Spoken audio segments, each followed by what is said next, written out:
So amazing six Sabbir রহমানের। আজও 93 মিটারের বিশাল ছক্কা মেরে আশা দেখিয়েছিলেন সাব্বির রহমান এবং বড় করতে পারেনি সাব্বির রহমান ইনিংসটি।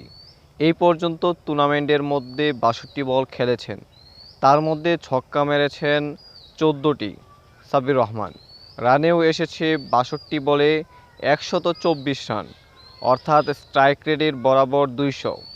মজার বিষয় হচ্ছে যে সাব্বির রহমানের দিনের ম্যাচগুলিতে ২ ম্যাচ খেলেছেন, সেখানে মাত্র ১৭ বল ফেস করেছেন, সেখানে ১৭ বলে ১২ রান করেছেন।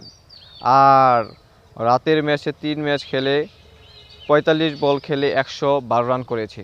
অর্থাৎ বলা যায় যে সে দিনের তুলনায় রাতে দুর্দান্ত খেলে থাকে সাব্বির রহমান।